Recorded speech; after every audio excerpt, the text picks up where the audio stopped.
Top 10 हेडलाईनचे प्रायोजक आहेत Govind park B. फक्त 19 लाखांत फलटणमध्ये ready position luxury flat. Bhandara जिल्ह्यातील तुमसर तालुक्यात असलेल्या चिखला येथील भूमिगत मॅग्नीज खाणीचा बोगदा खचल्याने मोठी दुर्घटना घडली. या घटनेत 2 जणांचा मृत्यू झाला असून 2 जण गंभीर जखमी झाले आहेत. प्रशासनाने तत्काळ बचाव कार्य हाती घेतले असून अद्याप काही जण ढिगाऱ्याखाली अडकले असण्याची शक्यता वर्तवण्यात येत आहे.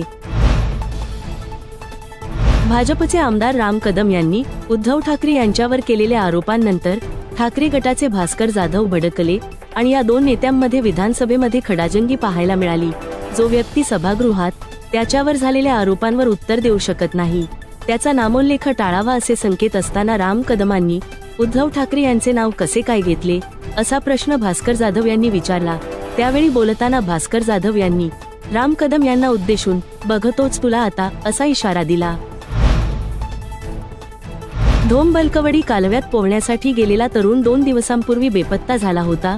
त्याची शोधमोहीम सुरू असताना खंडाळ्यानजीक कालव्यात त्याचा मृतदेह आढळून आला आहे. मच्छिंद्र गोपाळ रोमन असे मृताचे नाव आहे. पुणे बंगळुरू राष्ट्रीय महामार्गावर आनेवाडी टोलनाक्यापासून जवळच मुंबईतील IITच्या विद्यार्थ्यांच्या लक्झरी बसला अचानक आग लागली. चालकाने प्रसंगावधान दाखवून 32 मुला-मुलींना तातडीने बसमधून खाली उतरवले. त्यामुळे मोठा अनर्थ टळला. ही घटना आज सकाळी 9:30 वाजता घडली. सातारा पालिकेकडून किल्ले अजिंक्यतारा परिसराचे सुशोभीकरण करण्यात आले आहे.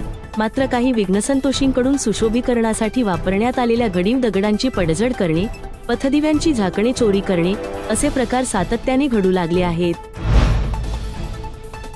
विरोधक ज्या प्रकरणावरून माझ्यावर आरोप करत आहेत त्यात कोर्टाने माझी निर्दोष मुक्तता केली आहे.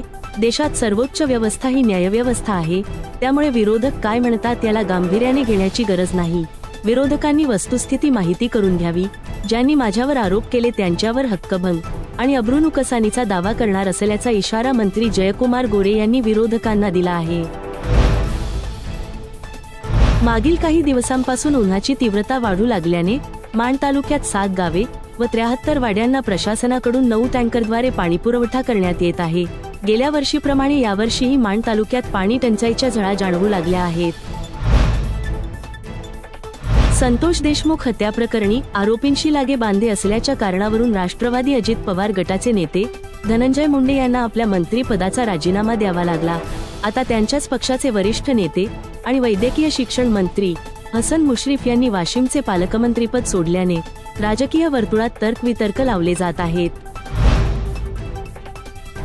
साखरवाडीतील बुद्धविहारासाठी जागा मिळावी यासाठी फलटण तहसील कार्यालयाच्या बाहेर उपोषणाचा आज 24वा दिवस असून त्यासंदर्भात महिला आक्रमक झाल्याचं पाहायला मिळतं. फलटण येथील डॉक्टर बाबासाहेब आंबेडकर चौकात साखरवाडी गावातील महिलांनी घोषणा देत आंदोलन केले. ICC चॅम्पियन्स ट्रॉफी 2025च्या उपांत्य फेरीत टीम इंडिया विरुद्ध पराभव झाल्यानंतर ऑस्ट्रेलिया संघाचा कर्णधार स्टीव्ह स्मिथने निवृत्तीची घोषणा केली आहे.